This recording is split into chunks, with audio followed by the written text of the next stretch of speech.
ऐसे इंस्टेंट तो आना थोड़ा डिफिकल्ट ही होता है। चलो कोई नहीं, आप थोड़ा याद कर लो, थोड़ा देख लो, कोई भी आपका याद हो थोड़ा कुछ छोटा थोड़ा इंस्टेंट, कोई बात नहीं, रिमाइंड कर लीजिए, कोई बात नहीं।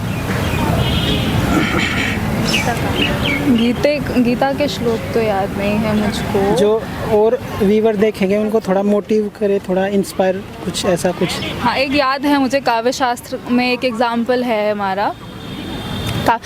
ये काव्य शास्त्र में मम्मट ने हमें 3 प्रकार के लिखने का वो बताया है कि काव्य 3 प्रकार के होते हैं। तो उसमें जो अधम काव्य है उसका एक एग्जाम्पल है, स्वच्छंदो छल दच्छ कच्च कुहर छाते तराम बुच्छटा मूर्छन मोह महर्षि में मंदाकिनी मंदताम। तो ये काफ़ी बड़ा है एक्चुअली, ये 2 लाइन का मैंने बताया है। तो इसमें क्या है, यहाँ पे अधम काव्य में क्या होता है ना कि उसमें ना व्यंग नहीं होता, उसमें एग्जैक्ट वर्ड को लेके हम कहते हैं कि हाँ जो इस शब्द का मतलब है तो वही। तो इसमें क्या गंगा को लेके बताया है कि गंगा जो नदी है वो पहाड़ों से गिर रही है, ऊबड़ खाबड़ रास्तों से चलती हुई, मेंढक के घर लाइक जो मेंढक होते हैं वो गंगा के किनारे अपना छोटा सा एक वो होल्स बना के उसमें रहते हैं, तो गंगा वहीं से निकलती हुई पृथ्वी पर आती है। तो ये ऐसे लिया हुआ है, तो ये एग्जैक्ट मीनिंग बताया हुआ है यहाँ पे। यानी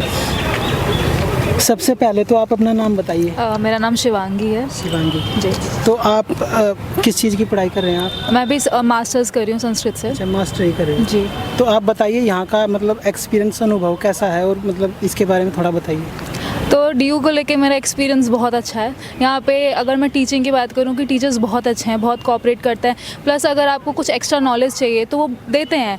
हाँ, कभी कभी थोड़ा सा हो जाता है कि थोड़ा नहीं करते, बताते हैं, लेकिन एक्सपीरियंस के मामले यहाँ पे कैंपस तो मतलब लाइब्रेरी बहुत बड़ी है। लाइब्रेरी में आपको हर तरह की किताबें मिलेंगी, चाहे आपको पुरानी से पुरानी और नई से नई, प्लस अलग अलग बहुत सारे डिफरेंट राइटर्स की बुक्स, प्लस टीचर्स, मतलब आपको हर एक छोटी से छोटी चीज़, बड़ी सी। और अगर आप सिर्फ पढ़ाई को छोड़ के इन जनरल आपकी इन जनरल लाइफ में क्या आपके लिए इम्पॉर्टेंट है, अगर वो भी जानना चाहें तो वो भी बताते हैं। तो फ्रेंडली भी हैं काफ़ी, तो ओवरऑल काफ़ी अच्छा है। बहुत से स्टूडेंट सोचते हैं कि हमारा किसी तरीके से DU में एडमिशन हो जाए, और बहुत यहाँ पे स्टूडेंट आना चाहते हैं, तो उनको क्या कहना चाहेंगे, क्योंकि बहुत से का तो मेरिट सही में ही नाम नहीं आता। तो अब मेरिट तो हट गया, अब तो एंट्रेंस है, तो अब डिपेंड करता है कि आप कैसा किस सब्जेक्ट में कर रहे हैं। तो सब पूरा आपके मेरिट पे है कि आप अच्छा एंट्रेंस दो, आप आओ यहाँ पे। उनको एक्सपीरियंस काफ़ी अच्छा मिलेगा हर चीज़ को लेके, लोगों को लेके, टीचर्स को लेके, लाइब्रेरी जो चाहें वो यहाँ मिल सकता है उनको।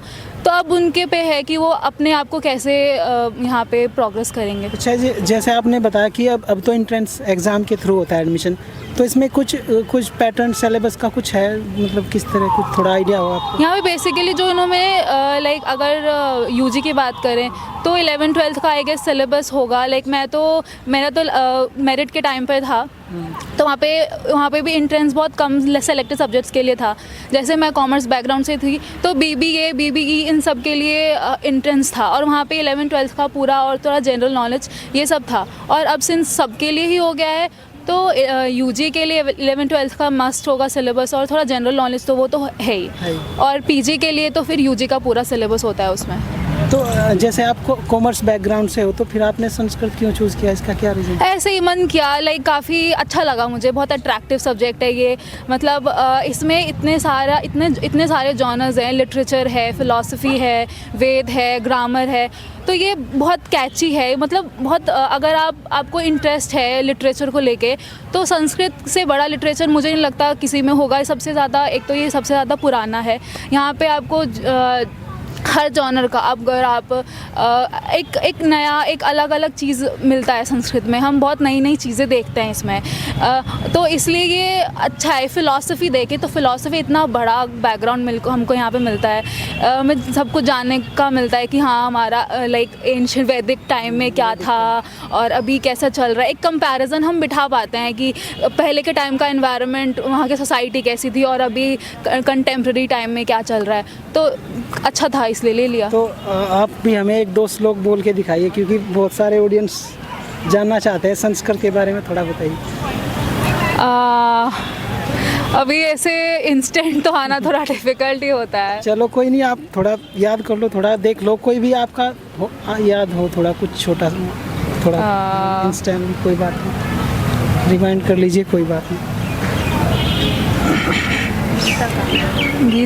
गीता के श्लोक तो याद नहीं है मुझको। जो और व्यूवर देखेंगे उनको थोड़ा मोटिव करे, थोड़ा इंस्पायर, कुछ ऐसा कुछ। हाँ, एक याद है मुझे, काव्य शास्त्र में एक एग्जाम्पल है हमारा। ये काव्य शास्त्र में मम्मट ने हमें 3 प्रकार के लिखने का वो बताया है कि काव्य 3 प्रकार के होते हैं। तो उसमें जो अधम काव्य है उसका एक एग्जाम्पल है, स्वच्छंदो छलदच्छ कच्च कुहर छाते तराम बुच्छटा मूर्छन मोह महर्षि में मंदाकिनी मंदताम। तो ये काफ़ी बड़ा है एक्चुअली, ये 2 लाइन का मैंने बताया है। तो इसमें क्या है, यहाँ पे अधम काव्य में क्या होता है ना कि उसमें ना व्यंग नहीं होता, उसमें एग्जैक्ट वर्ड को लेके हम कहते हैं कि हाँ जो इस शब्द का मतलब है तो वही। तो इसमें गंगा को लेके बताया है कि गंगा जो नदी है वो पहाड़ों से गिर रही है, उबड़ खाबड़ रास्तों से चलती हुई, मेंढक के घर जो मेंढक होते हैं वो गंगा के किनारे अपना छोटा सा एक वो होल्स बना के उसमें रहते हैं, तो गंगा वहीं से निकलती हुई पृथ्वी पर आती है। तो ये ऐसे लिया हुआ है, तो ये एग्जैक्ट मीनिंग बताया हुआ है यहाँ पे, यानी नेचर से जुड़ा हुआ है जी। तो और कोई मैसेज देना चाहेंगे आप लास्ट गर्ल्स को थोड़ा?